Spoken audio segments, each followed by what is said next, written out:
Welcome back to Movie Recaps.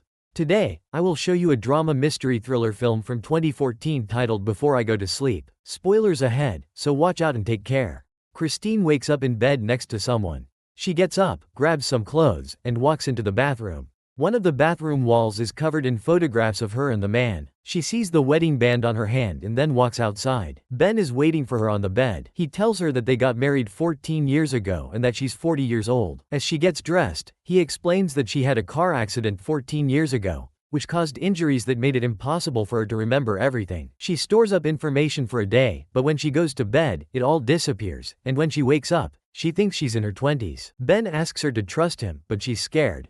While making breakfast, Ben keeps telling her about their life together and their wedding before he leaves for work. He shows her a list of things she might need and where to find them. She sees a note that says she needs to pack a bag. Ben tells her that he'll be taking her away for their anniversary. Christine is alone, trying to wrap her head around everything, when the telephone rings. The voice on the other end is Dr. Nash, who's been working with her on restoring her memory. He tells her that Ben might not know about her seeing a doctor. Then, he instructs her to go look for a shoebox in the back of her closet. Christine opens the box and finds a camera inside. Nash tells her to switch it on, revealing a recording of her playing herself, where she talks about the problem with her memory. 2 weeks earlier, Christine is in a car with Dr. Nash, who admits that their professional relationship is a little out of the ordinary, as he picks her up from home and sees her without her husband's knowledge. Christine is scared and confused as they drive into a parking lot. He tells her how he found her 6 months earlier and explains that he's a neuropsychologist preparing a paper on the type of amnesia she has, so he was willing to do the work for free.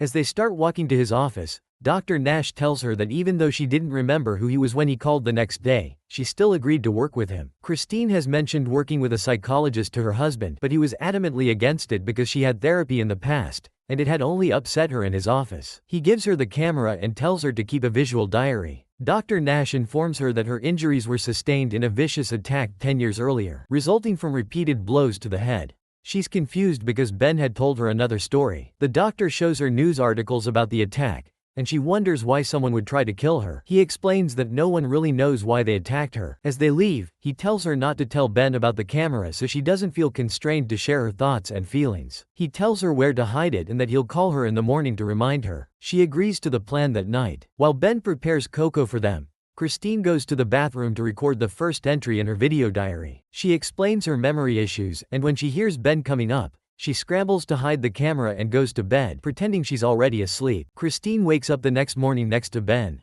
He pretends that he's still asleep, and they have the same conversation about her memory, their life, and her life. She doesn't understand what she does all day and looks disappointed later. She's in the car with the doctor again, watching the video. Christine says that without the recording, she would believe everything that Ben tells her, like the car accident. She wonders what else he lies to her about. Dr. Nash says that he can't risk calling Christine on the house phone. Christine tells him that she doesn't want to be afraid all the time and asks if the treatment he's planning for her will work. Dr. Nash explains that, in rare cases, going back to the scene of the attack helps kickstart the memory. However, his reason for taking her there is to build trust with her. When they arrive at the industrial complex, they meet with the caretaker. He takes them to the place where he found Christine and explains that she was naked with only a bedsheet around her and was covered in blood. She couldn't remember anything even at that time. Back in the car, Christine asks Nash what she was doing by the airport. He tells her that there are a lot of hotels in the area and suggests that she might have been having an affair. The medical report indicated recent intercourse. Christine asks him if she was raped, but the doctor tells her that the report suggests otherwise. She can't believe she could be a cheater. Later, she's in her bathroom, saying that she needs to remember what happened no matter what she has done. She hears the sounds of children playing and goes to check, but there's no one outside. That night,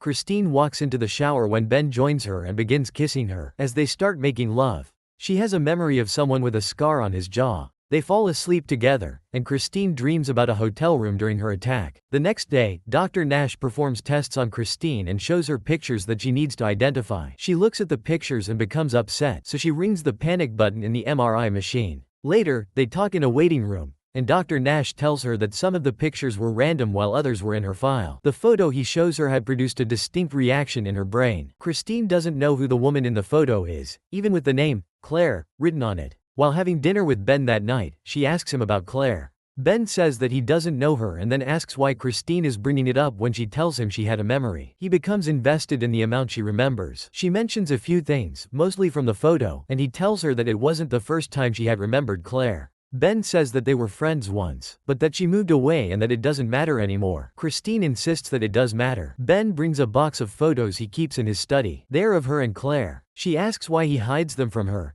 and Ben explains that he does this to protect her from the fact that her friend couldn't handle her situation. Christine asks him how she could trust him if he hides things from her, but Ben tells her that he can always handle dealing with everything later. She makes a new recording, saying that Ben is hiding Claire from her and that she can't trust him. After that, he sees that she has taped the photos of Claire in the bathroom. Dr. Nash calls Christine and explains everything to her all over again. She watches the recording from the previous day, the one saying not to trust Ben. Then she zooms in, seeing that the photos that were there the previous day are gone now.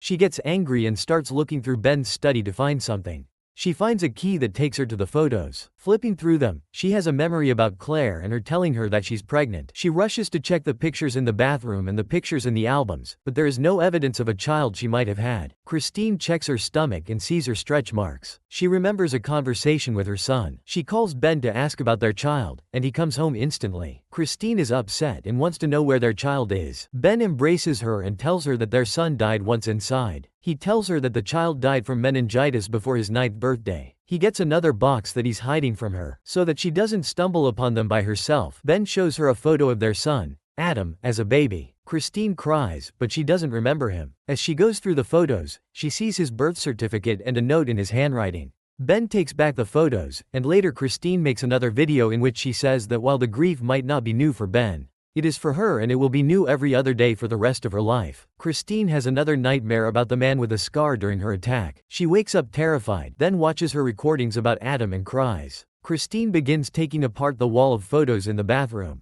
When she talks to Nash again, she asks if he knew about her son, and he tells her that they have spoken about him before. She begins to think that maybe it's better if she doesn't learn about everything. Christine asks the doctor if they can just sit there for a while, then asks if she should tell Ben about the therapy. That night, she and Ben talk about Adam again. She asks if she was a good mother before the accident.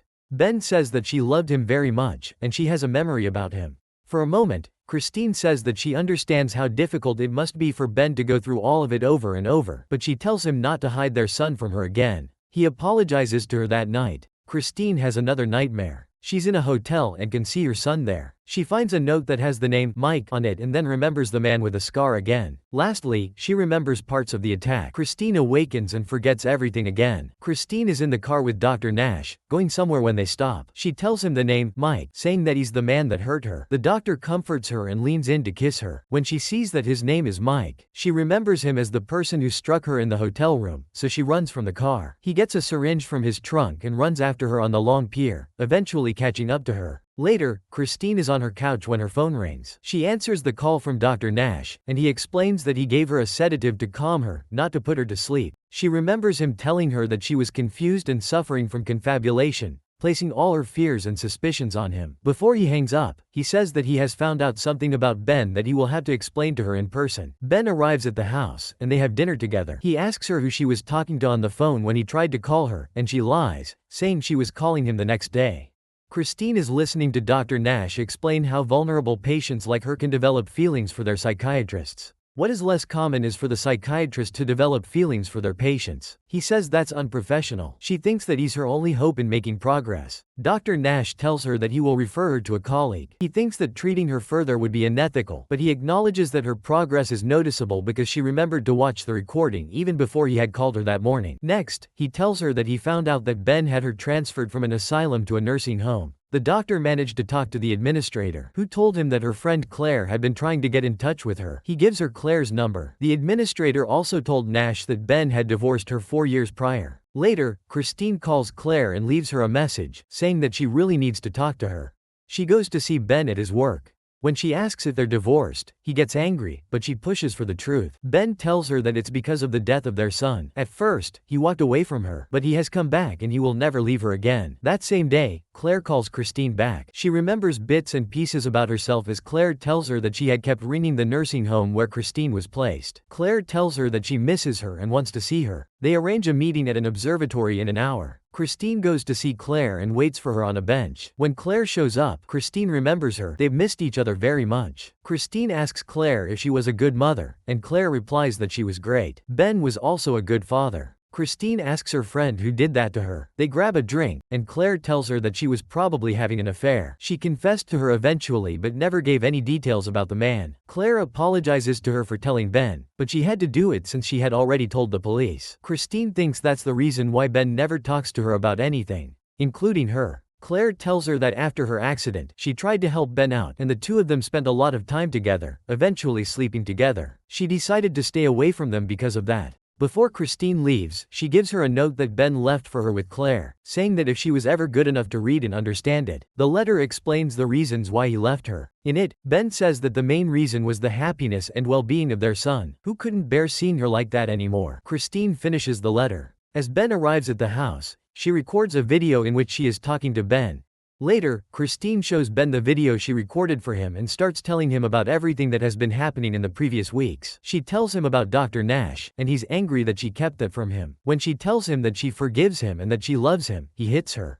Christine calls Claire and tells her what has happened with Ben. Claire says that she'll call him and then call Christine right back. In the meantime, Christine records a video in which she says that he hit her. Claire calls her back and tells her that Ben has been living alone and hasn't seen Christine in 4 years. She asks Christine to describe Ben to her, and their descriptions don't match. Claire tells her that Ben has a scar on the side of his face, and Christine has a flashback. The man Christine knows as Ben returns, and she runs to the bathroom to check the photos to see if he has a scar. When she doesn't see one, Claire tells her that the man she's living with is not Ben. Suddenly, Christine notices that all of the photographs on the wall are doctored. She begins to remember the attack and begs Claire to help her, but she can't remember her address. Claire tells her to find out. As the imposter tries to come inside, Christine has another flashback to the attack. She opens the door, but he isn't there. Christine walks down the stairs and tries to exit through the main entrance, only to find it locked. She finds the key to the back door and exits the house when the man suddenly grabs her. Christine wakes up the following morning in her bed with the man she thought was Ben. She walks into the bathroom and sees the photos, then walks out to find him sitting on the bed, telling her who he is. When he leaves, the doctor calls her and tells her to find the camera. She only sees the recording where she says that she loves Ben. After that, she notices the bruise on her cheek. The phone rings, and it's the imposter, this time asking if everything is okay. He has her cell phone, which Claire is trying to reach. He reminds her to pack for their anniversary. She tells him that she loves him.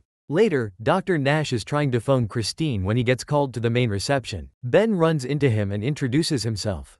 Nash asks how Christine is, and Ben tells him to stay away from her. That night, Ben and Christine take a drive down to a hotel near the airport. She asks if it's really their anniversary, and he tells her that it's not their wedding anniversary but one of a different kind. Christine doesn't understand why he brought her there. He gives her a glass of champagne and tells her that he wants her to remember her attack. Suddenly, she remembers that he is actually Mike. Christine asks where Ben is, and Mike tells her that her husband left her when he stayed. He took her out of the nursing home with fake documents with the intention to take care of her, but now he's tired of lying and wants her to remember everything. Christine remembers the day of the attack and him threatening her that he'll call her husband and then hitting her. She realizes that he was the one who attacked her. Mike tells her that he hates himself for what happened and begs her not to leave. Christine is scared because she remembers details about the night when he attacked her. Mike keeps begging her not to leave but then steps aside to see if she will. When she does, he hits her again. He tells her that they will either leave together or they won't leave at all. Then he begins to delete all of her recordings from the camera and tells her that she's free. Mike tells her to kiss him, and she does it out of fear. He tells her that she has to forget Ben and Adam because they have forgotten her. Christine realizes that Adam isn't dead, and Mike starts beating her up again. She fights back, but he overpowers her and begins to strangle her. Christine stabs him and tries to escape, though he just grabs her again. Eventually, she incapacitates him and escapes the room, then activates the fire alarm. Ambulances and the police have circled the hotel. Christine is at the back of an ambulance recording a new video explaining what happened to her. Later, Dr. Nash walks into her hospital room and wakes her up, telling her who he is. He tells her that he is there as her friend and not her doctor because she needs someone to take care of her. Claire will pick her up and take her home with her. He asks her if she remembers Claire, and Christine says that she does. Nash continues talking to her, saying that Mike will be in prison for a long time for what he did to her. Then he tells her that he has a visitor for her that might become the breakthrough in her treatment. Nash turns around, and Ben, her real ex-husband, is at the door. Dr. Nash lets him inside the room. Ben approaches her and tells her that he's her Ben and that he never would have stayed away if he knew she was in danger. He sits down and tells her about Adam. Ben says that both of them love her very much. He goes out to get Adam, and the boy walks in and approaches his mother. He introduces himself to her. And she starts remembering something that she used to say to him when he was little. Christine finally remembers him. They embrace as she says that he's her Adam. Make sure to subscribe and turn on notifications so you can watch more videos like this. Thanks for watching.